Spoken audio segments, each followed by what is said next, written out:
자, 오늘 우리에게 주신 말씀은 누가복음 21장 1절부터 4절입니다. 지금 예수님이 고난주간을 지내고 계십니다. 이런저런 가르침을 이제 하고 계시죠. 하나님 나라를 가르쳤고 또 계속해서 예수님을 넘어뜨리려고 하는 세력들이 와서 어려운 질문을 던졌고 그것을 가지고 또 가르치시고 이런 시간들을 지금 갖고 계십니다. 그렇게 이런저런 가르침을 하시던 예수님이 눈을 들어 사람들이 헌금하는 모습을 보게 되셨습니다. 1절과 2절을 읽겠습니다. 예수께서 눈을 들어 부자들이 헌금함에 헌금 넣는 것을 보시고 과부가 2렙돈 넣는 것을 보시고, 예수님께서 여기 헌금함 앞에 계신 이유는 사람들이 헌금을 하나 안 하나 지켜보기 위해서 여기 계신 것이 아닙니다. 당시 헌금함은 성전 어디에 있었냐면 여인의 뜰이라는 곳에 있었습니다. 여러분, 교회마다 좀 다른데 어떤 교회는 헌금 시간에 바구니를 돌리기도 하고 또 어떤 교회는 헌금함을 설치하기도 합니다. 저희 교회는 이제 헌금함을 했는데 이게 이제 성전에서 그렇게 했기 때문에 저희도 그렇게 이제 하는 것입니다. 물론 바구니를 돌리면 그냥 제 생각에 더 많이 거칠 것 같기는 해요. 그러나 저는 좀 성경적이지 않다라는 생각을 해서 헌금함을 설치합니다. 그래서 어떤 분들은 왜 헌금함 돌리는 것에 대해서 되게 좀 불만이거나 좀 이렇게 비판적인 시각이 있습니다. 좀 이해는 됩니다. 그런데 어떤 분은 오히려 왜 헌금함을 안 돌리냐, 아니 바구니를 왜 안 돌리냐, 이거 가지고 좀 비판하는 분들도 계시더라고요. 좀 특이한 분입니다. 아무튼 성전에는요 헌금함이 있었습니다. 그러면 예수님께서는 왜 헌금함 근처에 계셨느냐, 그 답을 좀 말씀을 드릴게요. 그것을 답하기 위해서는 좀 성전 구조에 대해서 제가 말씀을 드려야 되는데, 자, 사진을 좀 보여주십시오. 지금 보이는 것이 예루살렘 성전입니다. 모형이에요. 헤롯 대왕이 지었던 성전입니다. 원래 성전은 저 가운데 보이는 게 이제 원래 성전이고 그 옆으로 되게 확장한 것이 이제 헤롯이 한 성전입니다. 그래서 저 성전을 둘러싸고 있는 저기를 들어가기 위해서는 미문이라는 곳을 통과해요. 문이 여러 개가 있는데 대표적으로 사람들이 들어갔던 그 문이 바로 미문이에요. 여러분, 그 안에 있는 본관이라고 합시다. 그 본관으로 들어가는 문은 딱 하나예요. 방향은 어느 방향입니까? 동쪽입니다. 우리 교회처럼 동쪽이에요. 예수 그리스도를 의미하는 거예요. 그런데 그 본관 안으로 들어가기 위해서 그 울타리에 쳐진 그곳으로 들어가는 문은 동서남북 다 있어요. 그 중에 이제 미문이라는 곳으로 사람들이 많이 들어갑니다. 미문에 누가 앉아 있었냐면 사도행전 3장 2절에 보면 안진뱅이가 앉아 있었죠. 거기서 그가 구걸한 이유가 뭐냐면 사람들이 그리로 많이 들어가기 때문에 구걸하기가 가장 좋은 장소가 바로 저 미문입니다. 그래서 그 미문을 통과하면 뭐가 나오냐면 성전의 뜰이 나옵니다. 그것을 시편 기자는 궁정이라고 표현을 했어요. 시편 104편 보면 감사함으로 그의 문에 들어가며, 미문이라고 생각하시면 돼요. 미문으로 들어가고 찬송하면서 어디로 가는 거예요? 그의 궁정으로 들어가는 거예요. 그러니까 문을 통해 들어가면 뜰이 나오는데 그 뜰이 바로 궁정이라는 거죠. 근데 그 뜰은 나누어져 있습니다. 또 뭐로 나누어져 있냐면 이방인의 뜰로 나누어져 있습니다. 이방인의 뜰. 자, 이방인의 뜰이라는 것은 이방인도 들어갈 수 있다는 거예요. 이스라엘 사람들뿐만 아니라 이방인들도 저기 이방인의 뜰까지는 들어갈 수 있습니다. 그 이방인의 뜰에서 주로 무엇을 했냐면 재물을 파는 그런 장사를 거기서 한 겁니다. 예수님이 막 엎으셨죠? 환전하는 것도 엎으셨죠? 그 위치가 어디냐? 바로 이방인의 뜰입니다. 거기는 이방인도 들어갈 수 있는 곳입니다. 자, 그 이방인의 뜰을 지나가면 이제 본관이 나오는데 본관 첫 번째 입구에 있는 것이 바로 여인의 뜰입니다. 저 여인의 뜰은 이스라엘 여자들도 들어갈 수 있는 겁니다. 이스라엘 남자뿐만 아니라 여자들도 들어갈 수 있는 거예요. 그곳에 헌금함이 있었습니다. 그러니까 이것은 우리가 무엇을 이야기해 주냐면, 여러분, 이방인들은요 하나님한테 헌금하고 싶어도 못합니다. 저기를 들어갈 수가 없어요. 화살표 보면 무슨 보도블럭 같은 게 쭉 세워져 있죠. 저게 뭐냐면 경계석이에요. 저기를 넘어가는 이방인들은 다 죽임을 당합니다. 절대 저기를 넘어가면 안 돼요. 그래서 이방인들은 절대 저 본관 안으로 들어갈 수 없어요. 근데 본관 안에 헌금함이 있잖아요. 그러니까 이방인들은요, 헌금을 하고 싶어도 못합니다. 그러니까 헌금을 하는 건, 하나님께 헌금하는 거는 하나님의 백성의 특권인 거예요. 아무나 할 수 없는 겁니다. 근데 그 여인의 뜰을 지나면 또 이스라엘의 뜰이 나와요. 이스라엘의 뜰은 뭐냐? 이스라엘 남자들이 들어갈 수 있는 거예요. 여자들은 못 들어가요. 근데 헌금함을 만약에 거기다가 설치했다면 여인들은 헌금을 못 해요. 그러나 이스라엘 백성들 남자 여자 모두가 다 하나님의 백성이기 때문에 여자들도 헌금할 수 있도록 여인의 뜰에다가 헌금함을 이제 설치를 한 겁니다. 그런데 보시면 여인의 뜰에 보면 이렇게 사각형이잖아요. 사각형인데 주변에 행각들이 있습니다. 행각이 뭐냐면 지붕은 있고 기둥은 있는데 벽이 없는 거예요. 그것을 우리가 행각이라고 부르는데 저게 행각이 시원합니다. 그늘이 있잖아요. 바람도 불고. 그래서 거기서 무엇을 했느냐? 랍비들이 가르칩니다. 랍비들이 가르쳐요. 그런데 거기서 가르칠 수 있는 랍비들은 아무나 할 수 있는 게 아니에요. 예, 어느 정도 그 유명한 사람이 하는 거예요. 덕망 있는 사람이 하는 거예요. 어느 정도 나이가 있으신 분이, 그런 분들이 하는 곳이 바로 여인의 뜰에서 이제 가르치는 겁니다. 그런데 그곳 말고 한 군데 더 있어요. 랍비들이 갇힐 수 있는 곳이 한 군데 더 있는데 그것이 뭐냐면 어디냐면 솔로몬 행각이라는 곳이에요. 보면 여인의 뜰 앞에 보면 행각이라고 밑에 제가 적어놨는데 쭉 저게 다 행각인데요. 저 뒤에 보면 어떤 모양인지 아시죠? 저렇게 기둥은 있고 지붕이 있는 곳이 행각이에요. 저 솔로몬 행각에서는 누가 가르치느냐? 이제 막 가르침을 시작한 사람들, 유명하지 않는 사람들, 그런 사람들이 가르치는 거예요. 자, 예수님께서 사역 초기에 어디서 가르치셨냐면 솔로몬 행각에서 가르치십니다.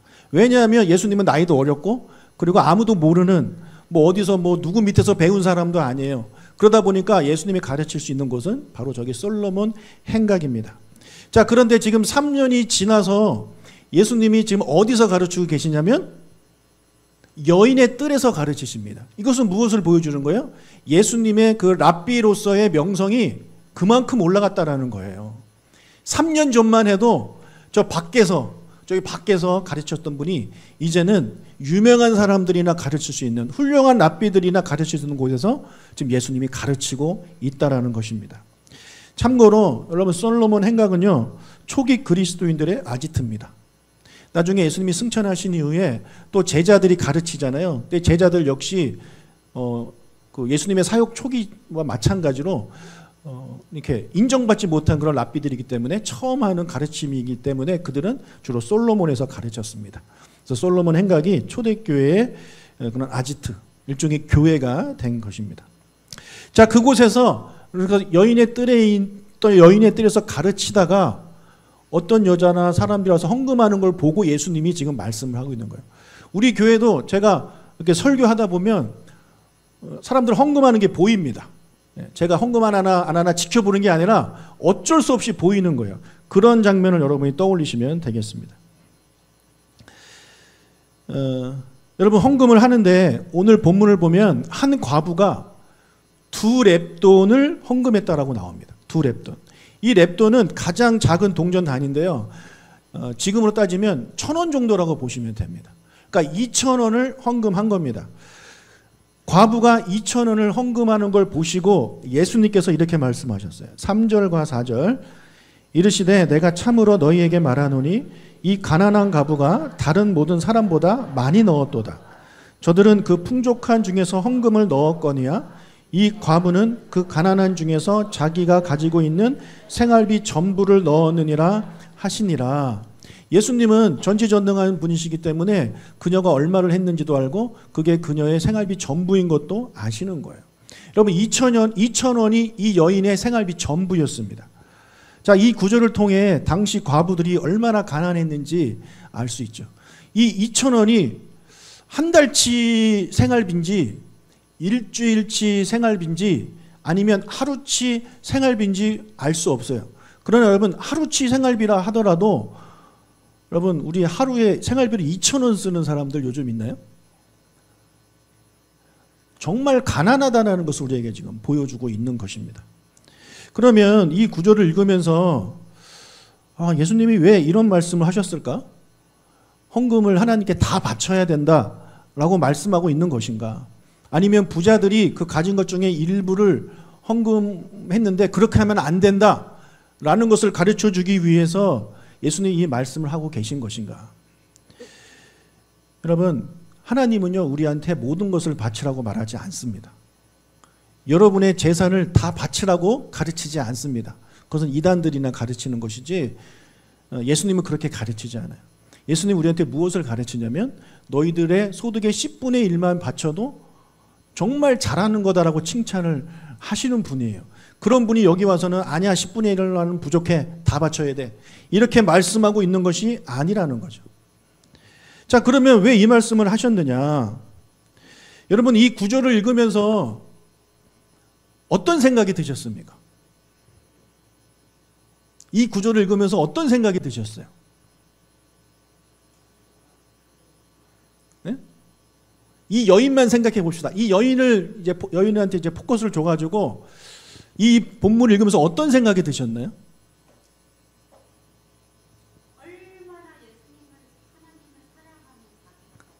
와, 진짜 되게 경건하시고 거룩하시고 수준이 높으신 분이네요. 저는 무슨 생각을 했는지 알아요? 어떻게 먹고 살아? 이런 생각 안 드시나요, 여러분? 생활비를 다 냈잖아요. 여러분, 그런 생각이 전혀 안 듭니까? 그냥 믿음이 좋으셔가지고 다 드려도 뭐. 예. 저는 이 본문을 묵상하면서 이 여자가 지금 남편도 없잖아요. 가난해. 생활비라고 꼴랑 2,000원이야. 근데 그걸 다 드려. 그럼 이제 뭐 먹고 살아? 이제 뭐 먹고 살아요? 저는 그런 생각이 드는 거예요. 설마 이 여자가 다 드리고 그냥 극단적인 선택을 하려고 하는 것인가?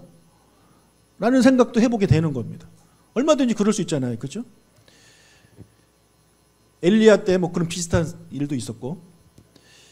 근데 여러분, 정말 이 여인이 다 드리고 나 이제 죽을 거야, 뭐 삶을 비관하면서 그래서 이렇게 드렸다면 예수님이 이렇게 칭찬하는 듯한 뉘앙스로 말씀을 하셨겠습니까? 그렇지 않습니다. 그건 아니에요. 그러면 왜 이 여인은 이렇게 했고 예수님은 이 말씀을 우리에게 하고 계시는 것인가? 여러분, 그녀의 행동을 보면서 저는 떠오르는 성경 구절이 있었습니다. 바로 마태복음 6장입니다. 마태복음 6장. 좀 길지만 우리 한 절씩 한 절씩 좀 생각하면서 이 여인을 생각하면서 한번 읽어보도록 하겠습니다. 25절부터 34절까지 천천히 읽겠습니다. 그러므로 내가 너희에게 이르노니 목숨을 위하여 무엇을 먹을까, 무엇을 마실까, 무엇을 입을까 염려하지 말라. 목숨이 음식보다 중하지 아니하며 몸이 의복보다 중하지 아니하냐. 공중의 새를 보라. 심지도 않고 거두지도 않고 창고에 모아 들이지도 아니하되 너희 하늘 아버지께서 기르시나니 너희는 이것들보다 귀하지 아니하냐. 너희 중에 누가 염려함으로 그 키를 한 자라도 더할 수 있겠느냐. 오늘 있다가 내일 아궁이에 던져지는 들풀도 하나님이 이렇게 입히시거든 하물며 너희일까 보냐. 믿음이 작은 자들아. 그러므로 염려하여 이르기를 무엇을 먹을까, 무엇을 마실까, 무엇을 입을까 하지 말라. 이는 다 이방인들이 구하는 것이라. 너희 하늘 아버지께서 이 모든 것이 너희에게 있어야 할 줄을 아시느니라. 그런즉 너희는 먼저 그의 나라와 그의 의를 구하라. 그리하면 이 모든 것을 너희에게 더하시리라. 그러므로 내일 일을 위하여 염려하지 말라. 내일 일은 내일이 염려할 것이요 한날의 괴로움은 그날로 족하니라. 아멘. 여러분 잘 아시는 말씀이죠. 수도 없이 들었을 겁니다. 교회 좀 다녀보신 분들은. 여러분, 이 과부는 이 말씀을 믿지 않았을까요? 이 말씀을 믿었기에 생활비 전부를 드릴 수 있는 것이 아니었을까요?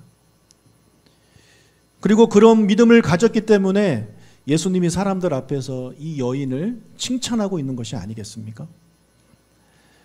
여러분, 이 여인처럼 생활비 전부를 드린다는 것은 아무나 할 수 없는 겁니다. 여러분, 오늘 말씀을 가지고 예수님이 여러분한테 가진 거 다 바치라고 말씀하시는 게 아니에요. 여러분, 절대 오늘 은혜 받고 헌금을 다 바치지 마세요. 절대 다 바치지 마세요. 큰일 납니다. 11조만 하셔도 충분합니다.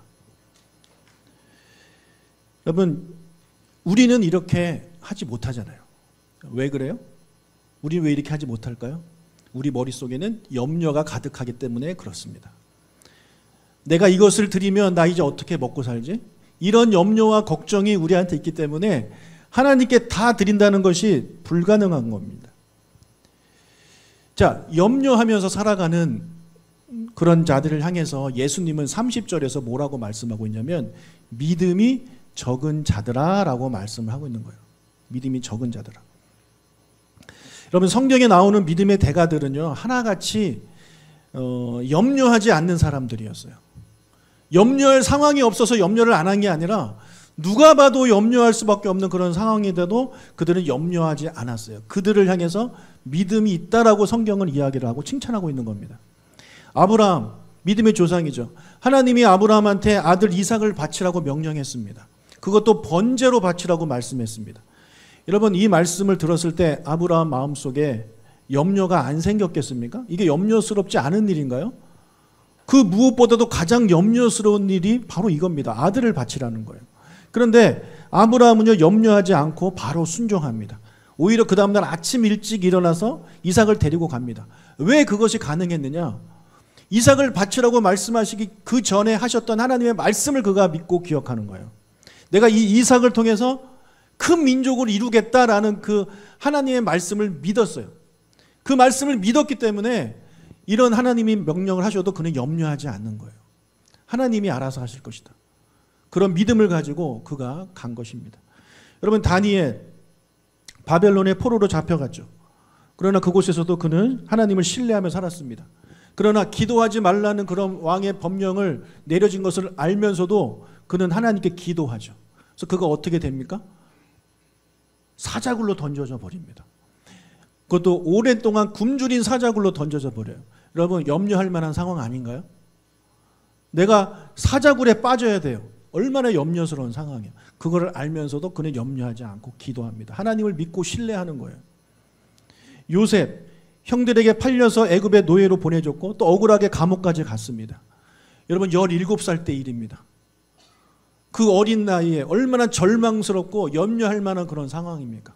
그러나 요셉은 절망하지 않습니다. 염려하지 않아요. 하나님을 믿는 거예요. 여러분, 그나마 아브라함은 하나님의 말씀이라도 있었죠. 그러나 요셉은요, 하나님의 말씀 한 번도 들은 적이 없어요. 그냥 꿈 2번 꾼 게 다입니다. 그 꿈에도 하나님이 나타나서 말씀하신 것도 아니에요. 그냥 뭐가 저라고 이런 꿈만 꿨어요. 그럼에도 불구하고 요셉은 믿었어요. 하나님을. 염려하지 않습니다. 다윗, 정말 많은 어려움을 겪었죠. 왕에게 쫓길 때도 무려 10년이라는 시간 동안 사울 왕에게 쫓길 때도 그는 염려할 만한 상황이었지만 염려하지 않아요. 하나님을 믿었어요. 바울, 예수 믿고 나서 그가 복음 전하는 삶을 살면서 얼마나 많은 핍박과 얼마나 많은 환난을 겪었습니까? 그러나 그도 역시 염려하지 않았어요. 오히려 우리들한테 말해요. 아무것도 염려하지 마라. 오직 기도하라. 이런 말씀을 우리에게 주실 정도로 그는 염려하는 사람이 아니었습니다. 여러분, 진짜 믿음이 있는 사람은요, 염려하지 않는 사람이에요. 여러분, 이 여인도 얼마나 염려할 만한 그런 상황이에요. 남편이 없어요. 생활비라고는 2,000원밖에 없을 정도로 가난해요. 근데 그런 상황에서 이 여인은 염려하지 않는 거예요. 내가 이 2,000원을 다 드려도 하나님이 나를 책임져 주실 것이다. 예수님이 하신 말씀대로 하늘의 새도 예수님이 먹이시고 이 들풀의 풀도 하나님이 먹이신다고 약속했으니 나는 하나님의 자녀인데 하나님이 책임지지 않겠느냐. 그런 믿음을 가지고 그녀가 믿음의 행동으로 헌금을 드린 것입니다. 여러분, 저는요, 예수님이 이 여인을 보고 너무너무 기뻐하셨을 거라고 저는 생각해요. 예수님이 2,000원 받아서 너무너무 기뻐하신 게 아니에요. 이 여인의 믿음을 보시고 너무너무 기뻐하신 거예요. 지금 예수님 주변은 어떤 사람들로 가득 차 있습니까? 예수님을 죽이려고 하는 사람들로 가득 차 있어요. 또 어떤 사람들은 예수님을 통해 병이나 고침 받아볼까? 예수님을 통해 뭐 떡이나 좀 얻어먹을까? 예수님을 이용해 먹을 사람들로 가득 차 있습니다. 그리고 예수님의 최측근이라고 하는 이 제자들은 무슨 생각을 하고 있어요? 내가 좋은 자리, 내가 높은 자리, 내가 명예 있는 자리를 내가 차지할 거야. 그거 가지고 지금 제자들끼리 싸우고 있잖아요. 여러분, 예수님이 무려 3년 동안 그렇게 사역을 하셨는데 지금 주변에는 그런 사람들만 보입니다. 얼마나 좌절할 만하고 얼마나 절망스럽고 내가 이제 죽으면 이놈 어떻게 하나 염려할 만한 그런 상황이에요. 그런 상황에서 지금 예수님이 이 여인을 본 겁니다. 지금 이 여인이 하는 행동, 마태복음 6장이라고 말씀드렸는데 이것은 예수님의 사역 초기예요. 예수님의 사역 처음 시작하자마자 하셨던 산상수훈에 나오는 그런 내용이에요. 그 말씀을 듣고 그 말씀대로 살아가고 있는 한 여인을 발견한 겁니다.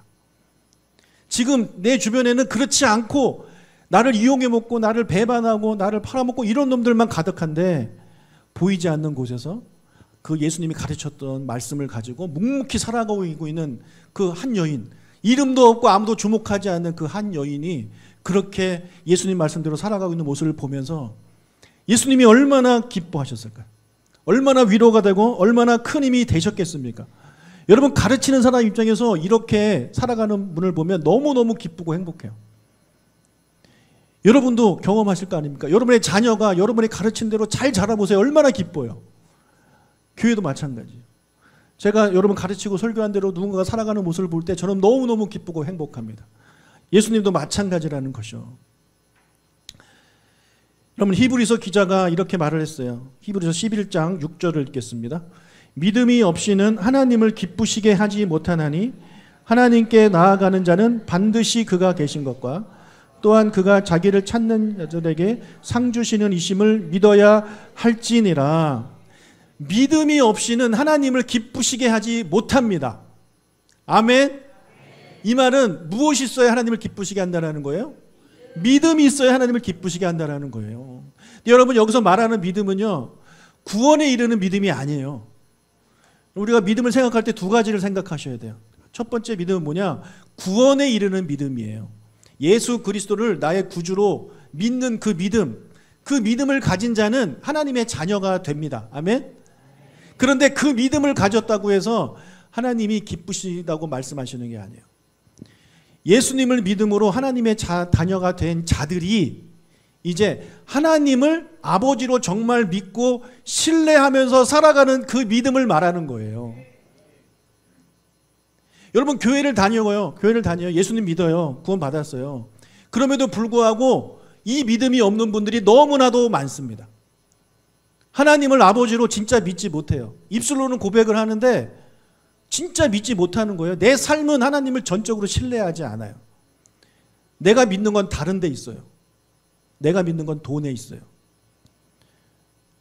이런 많은 사람들이 불안해합니다. 불안해하니까 사람들이 믿을 만한 걸 찾는데 사람들이 가장 믿을 만한 게 뭐냐면 돈이에요. 사람은 돈을 믿어요. 돈이 있으면 든든해요. 돈이 없으면 불안해요.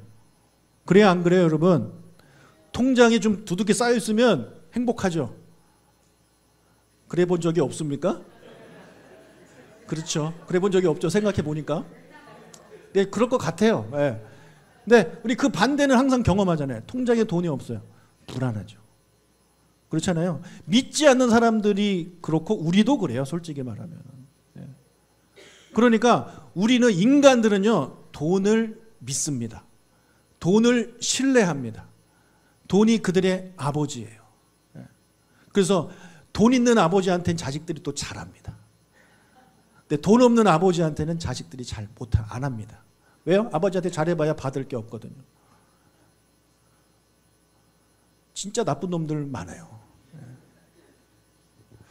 여러분, 어린아이와 같다는 믿음 있잖아요. 어린아이의 믿음. 이게 뭡니까?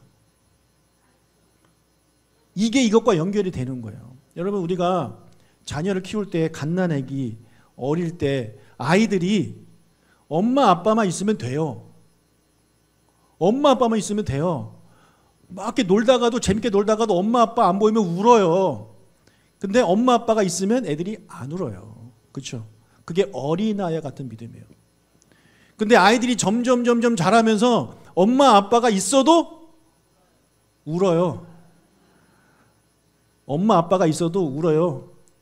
여러분 그런 걸 보면 여러분 마음이 안 좋습니다. 우리 애가 어릴 때는 이게 나하고만 있어도 되게 행복하고 막 잘 웃고 그랬던 애가 어느 날부터 애가 막 얼굴에 근심이 가득해요. 수심이 가득해요. 다크서클에서 왜 그러냐 그러니까 우리 집이 경제적으로 너무 어려워서 그렇습니다. 7살짜리가 그런 얘기를 해본다고 한번 생각을 해보세요. 그럼 여러분이 철들었구나. 아빠랑 같이 고민하자. 걱정하자. 어떻게 하면 좋겠니? 뭐 이러는 부모 있겠습니까? 7살짜리 애가 그러고 있으면 여러분 마음이 너무 아플 거 아니에요? 아니 얘가 왜 나를 못 믿지? 왜 아빠인 나를 못 믿지? 엄마를 못 믿지? 하면서 마음이 아플 거라고요. 여러분 하나님 아버지가 우리 아버지예요. 하나님이. 예. 근데 우리가 하나님을 아버지로 모시고 있음에도 불구하고 걱정, 근심, 염려하면서 살아간다? 그런 내가 하나님을 아버지로 인정하지 않는 거예요. 절대 하나님이 여러분 보고 철들었다고 말하지 않아요. 반대로 왜 믿음이 없냐라고 이야기를 하는 거예요. 아까 마태복음 6장에서 걱정하고 염려하는 사람들한테 예수님이 뭐라 그러냐고? 뭐라 그래요? 믿음이 적은 자들아. 믿음이 적은 자들아. 염려가 많은 자들아가 아니라 믿음이 적은 자들아예요. 믿음이 적은 자들아. 목사님 저는 하나님을 믿어요 라고 하면서 맨날 걱정, 근심 이런 것 때문에 예배 자리에 나오지 않고 다른 데 가 있다? 그 사람은 하나님 믿는 사람이 아니에요. 예. 뭐 구원에 이르는 그 믿음은 가졌을지 모르겠지만 하나님을 아버지로 가지고 있는 믿음은 없는 거예요. 예수님을 그의 형, 오빠로 믿는 믿음은 없는 거예요. 성령께서 그의 보혜사라는 믿음은 없는 거예요. 그가 가진 믿음은 뭐냐? 돈이 나의 구원자고 돈이 나의 아버지고 돈이 나의 힘이고 권능이고 능력이다. 그거를 믿고 있는 거예요. 그러니까 무슨 문제만 생기면 하나님과 함께하는 자리에 있지 않는 거예요. 내가 믿고 있는 그 자리에 가서 앉아 있는 겁니다. 사랑하는 여러분, 하나님 아버지를 정말 여러분의 아버지로 믿고 신뢰하고 인정하시기를 주님의 이름으로 축복합니다. 아멘. 입술로만 사랑하는 나의 아버지 이렇게 할 게 아니라 여러분의 삶을 가지고 그렇게 증명하라고요. 이 여인처럼. 이 여인처럼. 여러분 며칠 후에 지금 예수님은 무엇을 하셔야 됩니까? 십자가를 지셔야 됩니다. 정말 며칠 안 남았습니다. 우리가 보기에는 예수님 지금 심적인 상태가 멀쩡한 것 같지만 그렇지 않다라는 것을 우리는 잠시 후에 알게 돼요. 겟셋만에 가서 기도하실 때 어떻게 기도하세요? 하나님 나 십자가 지기 싫어요. 그렇게 기도하시잖아요. 그걸 3번이나 기도하시잖아요. 그만큼 예수님은 지금 죽기 싫은 겁니다. 그런데 그런 마음을 가지고 있는 예수님이 지금 이 여인을 보면서 얼마나 큰 위로를 받으셨을까라는 생각을 저는 해요. 그러니까 이 여인은 예수님한테 정말 큰 용기를 주고 큰 힘을 주고 큰 기쁨을 준 여인이에요. 단돈 2,000원 가지고. 예. 믿음 때문에 그렇게 기쁨과 용기와 위로를 주셨다는 것입니다. 여러분 지금 예수님은 우리를 위해 자신의 모든 것을 내어드려야 되는 그런 상황이에요. 예, 하나님을 위해서 모든 것을 내어드려야 되는 그런 상황이에요. 그런 상황에서 이 여인이 이 힘없고 가난하고 그런 여인이 하나님께 그녀가 가진 이 생활비 전부를 드리는 걸 보면서 그래 나도 내가 가진 이 생명 하나님을 위해서 드리고 하나님이 사랑하고 구원하고자 하는 이 사람들을 위해서 내가 드려야 되겠다. 그래 나는 그것 때문에 온 거야. 그래서 나는 십자가를 져야 돼. 라고 다시 한번 결심하고 결단하는 그런 시간이 되지 않았을까라고 저는 생각을 합니다. 아무도 이 여인한테 관심 주지 않고 이름도 적혀 있지 않아요. 그만큼 관심을 받지 못하는 그런 여인이에요. 그러나 그 여인 한 명이 예수님에게 큰 힘이 되었고 큰 기쁨이 되어 주셨어요. 무엇 때문에요? 그녀의 믿음 때문에. 하나님의 말씀대로 살아가고 염려하지 않는 그녀의 믿음 때문에 그 믿음이 예수님을 기쁘게 한 것입니다. 여러분 우리가 헌금 많이 한다고 하나님이 기뻐하시는 게 아니에요. 헌금 많이 하면 목사는 기뻐하겠죠. 여기서 오해 하나 하지 마세요. 여러분, 헌금을 목사가 다 가지는 거 아닙니다. 지난주에 장례가 있어서 친구 아버지 돌아가서 갔는데 친구가 교회 좀 부흥해서 했더니 돈 많이 벌겠네. 왜? 그랬더니 헌금 네가 다 갖는 거 아니냐? 여러분, 헌금 제가 다 갖는 거 아닙니다. 그러니까요. 저는 여러분이 주는 대로 받는 사람입니다. 믿음을 보일 때 하나님이 기뻐하시는 거예요. 그렇게 살아가려고 노력하는 우리 일주일의 삶이 되기를 주님의 이름으로 축복합니다. 아멘.